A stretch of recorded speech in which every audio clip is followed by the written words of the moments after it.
In the last video, we spent a couple weeks in Arizona exploring the Tucson and Gold Canyon area, and then we made it to Scottsdale to visit family before we started making our way north towards the border of Utah. We stopped for the night to camp just outside of the Grand Canyon, and we had friends in Moab that we wanted to meet up with, so we continued north towards the border of Utah and checked out the Lake Powell area. And I honestly didn't realize how comforting it would be to see such a big body of water again after being in the desert for a month straight.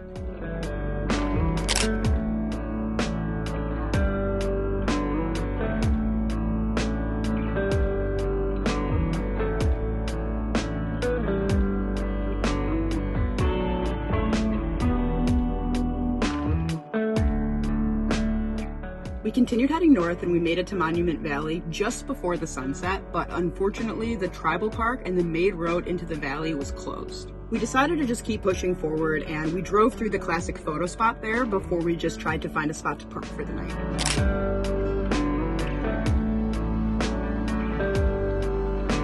And after driving for a little bit, we ended up making it to an epic camping spot at a place called Valley of the Gods. And I really wish we had more time to spend here. It was honestly such a cool spot. I highly recommend driving the Valley of the Gods road just for the views, even if you don't plan to camp.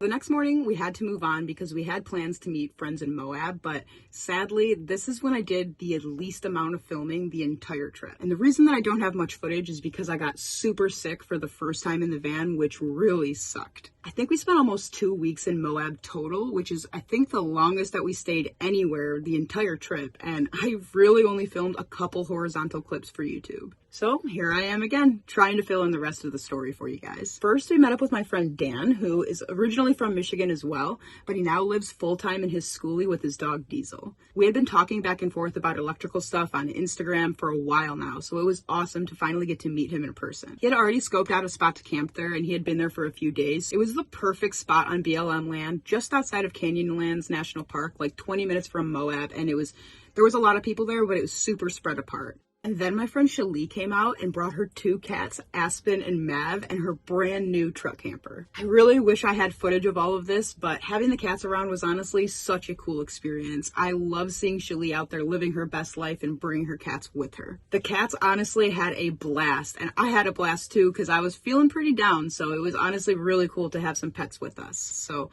definitely follow Shalee on Instagram if you don't already. She's always out doing something epic, and most of the time she's bringing the cats with her, and they love it.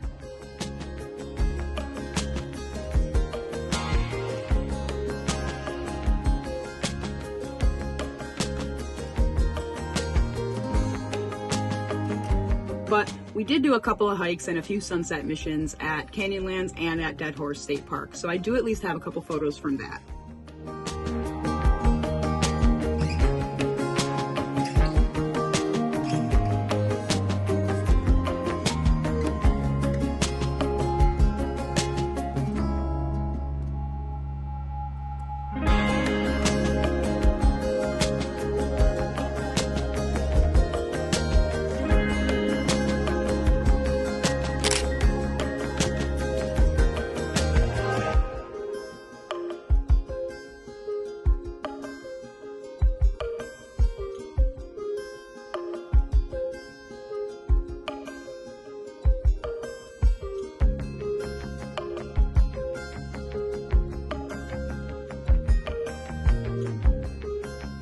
But I have to say that even though I was sick and not feeling good for most of our time in Moab and we didn't really have ideal conditions, it's honestly a great place for nomads. This was our first time needing to find a shower and laundry and stuff like that because we had basically just been using truck stops because we had free shower points, and we had a lot of friends and family along the way that were gracious enough to let us use that up until this point. We found this awesome RV park that was a little bougie looking, and I just walked in at like 2 p.m. and asked, hey, is it possible to pay to use the shower even if we're not staying here?